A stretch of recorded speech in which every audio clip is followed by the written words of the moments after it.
4 alasan PSM Makassar bisa pecundangi Persija dan Persib dalam perburuan titel juara BRI Liga 1 musim ini. Persaingan juara BRI Liga 1 2022/2023 masih ketat. Namun, PSM Makassar mulai mantap berada di puncak klasemen dengan mendulang 53 poin dari 25 pertandingan. PSM unggul 4 poin atas Persib Bandung yang ada di urutan kedua. Adapun dengan Persija Jakarta yang menduduki posisi ketiga, tim Juku Eja memiliki selisih 6 poin. Namun, kedua tim pesaingnya itu masih memainkan satu laga lebih sedikit. Meski Persib dan Persija masing-masing dapat tambahan 3 poin, keduanya masih belum bisa menggeser PSM Makassar dari puncak klasemen. Jika PSM bisa stabil dalam 9 laga sisa, besar kemungkinan mereka melenggang jadi juara pada akhir musim ini. Apalagi, kini tim Juku Eja sedang tren positif. PSM Makassar berhasil menyapu bersih kemenangan dalam 5 laga terakhir.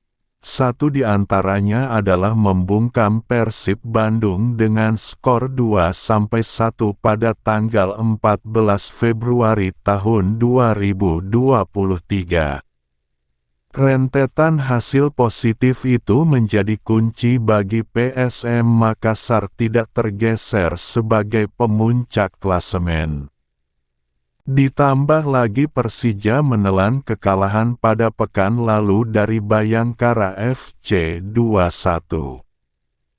Jika PSM Makassar mempunyai peluang lebih besar untuk mengamankan trofi juara Liga 1 musim ini, dibandingkan Persib Bandung dan Persija Jakarta. Berikut alasan kenapa PSM Makassar bisa pecundangi Persib dan Persija. Performa apik PSM tak lepas dari kejeniusan pelatih Bernardo Tavares. Pria asal Portugal itu membuat tim Juku Eja disegani, meski tidak punya materi pemain mentereng seperti tim papan atas lainnya. Tidak sedikit pemain kelas 2 yang kini justru jadi tulang punggung PSM Makassar. Seperti Akbar Tanjung, Ramadan Sananta, Yance Sayuri, Agung Manan dan lainnya. Namun, Tavares bisa meramunya dengan strategi yang tepat. Kejutan PSM sudah terlihat sejak pramusim. Berstatus bukan tim unggulan, mereka bisa melaju sampai perempat final Piala Presiden 2022. Perlu diketahui, dalam 10 tahun terakhir, pelatih berusia 42 tahun itu lebih banyak berpetualang menangani tim di luar Portugal. Dia merantau mulai dari India, Maladewa hingga Finlandia. Pada musim pertama di Indonesia, Bernardo Tavares bisa menancapkan namanya sebagai pelatih jenius. Sebenarnya, Tavares tak punya banyak historis membawa tim yang diasuhnya keluar sebagai juara.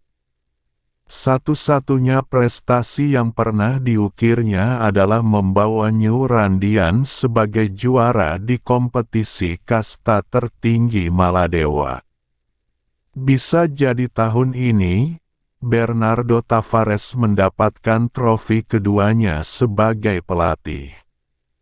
Jika melihat materi pemainnya, PSM masih di bawah dua pesaingnya.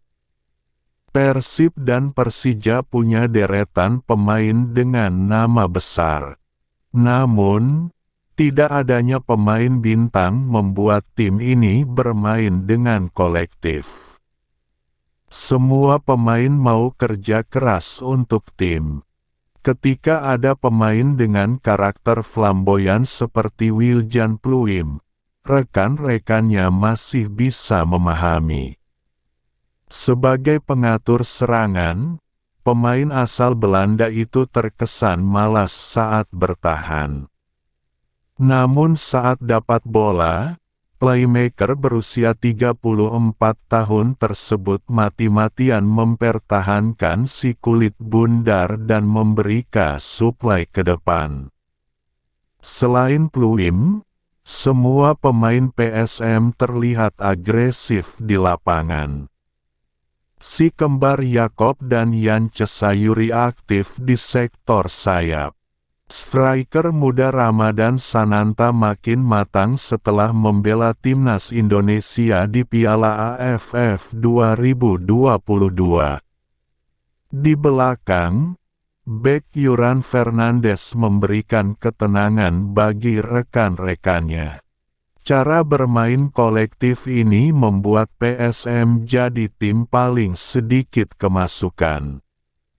Gawang Reza Raya baru kemasukan 20 gol. Sama dengan catatan kebobolan Persija Jakarta. Jika melihat sisa pertandingan PSM musim ini, mereka tidak akan bertemu dengan Persija dan Persib, karena kedua tim itu sudah dihadapi. Jadi, semua lawan yang menanti PSM Makassar adalah tim papan tengah dan bawah. Berbeda dengan Persib dan Persija yang masih akan saling berhadapan pada tanggal 3 Maret mendatang. Jika laga tersebut berakhir imbang, dan PSM konsisten meraih kemenangan, mereka akan lebih nyaman di puncak klasemen. Begitu juga jika satu di antara Persija atau Persib menelan kekalahan. Pesaing dalam memperebutkan trofi juara makin mengerucut. Namun, PSM tak boleh lengah dengan situasi ini. Apalagi, mereka masih akan bertemu dengan tim-tim yang punya mental bagus. Seperti Persebaya Surabaya dan Madura United. Dalam setiap pertandingan, PSM selalu bisa tampil lepas. Seperti mereka tak memiliki beban.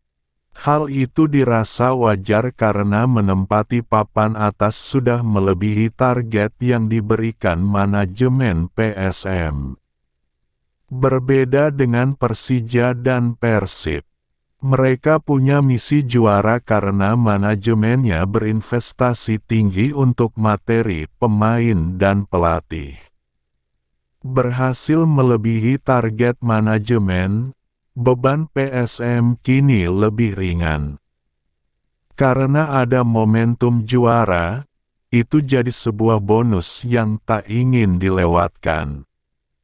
Selain itu, pemain PSM musim depan bakal memiliki nilai pasar yang lebih bagus. Jadi, ini sebuah kesempatan langka bagi Ramadan Sananta dan kawan-kawan.